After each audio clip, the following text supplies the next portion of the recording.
Guidelines for using the electronic reader in semester exams. So what you are required to do is read through these instructions very carefully. If you would like the instructions to be read back to you, up at the top right hand corner, if you hover over the little icon here, you will see Immersive Reader. If you press that, it will change the format of the instructions into the Immersive Reader. And then it's a simple case of clicking on the play button below to have the instructions read back. Guidelines for using the electronic reader in semester exams. Please read this carefully. So that is basically it. And then you can go back into the normal format by pressing the exit button.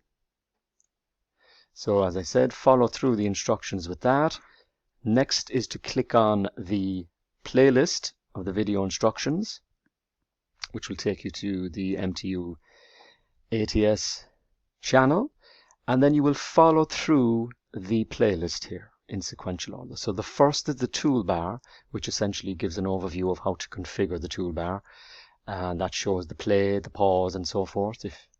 The next is using it for the exams, and then the other aspect, the third, is the screenshot reader, which will be used for reading any aspect of the screen, and most notably the format of your exam may be in PDF, so this is an important one.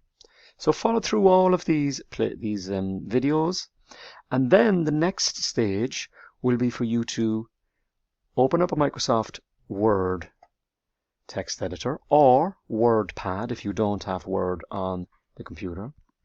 And I want you to test out using the software. So what you're going to do is you're going to type up the following. And in case you haven't already seen it, this is the actual link to the guidelines training online, but you already should have received that. So just type up this inside Microsoft Word. That's your sample. And then you will practice using the screenshot reader, using Read and Write to play back that.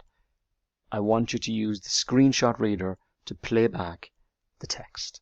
And that is basically it. When you can do that, that is all you need to do for the exam.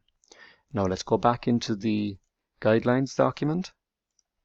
So when you've completed that, which should take about no more than 30 minutes, press Next, and then again read all of the rules and regulations for the exam.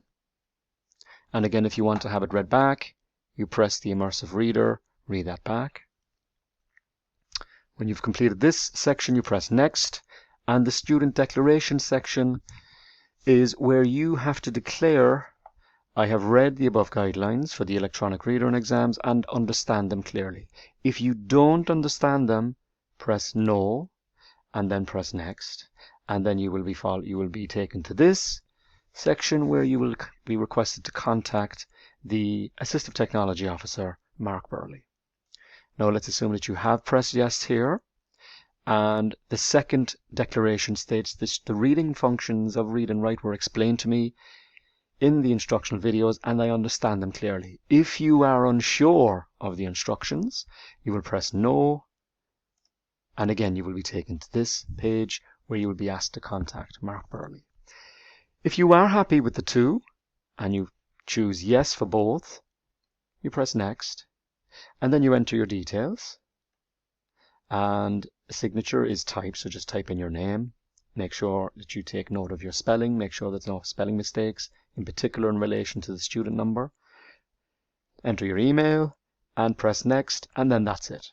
The session will be completed, and your recording of the exam, of the training for the exam will be taken note of with the Assistive Technology Service and also the Exams Reasonable Accommodations Department.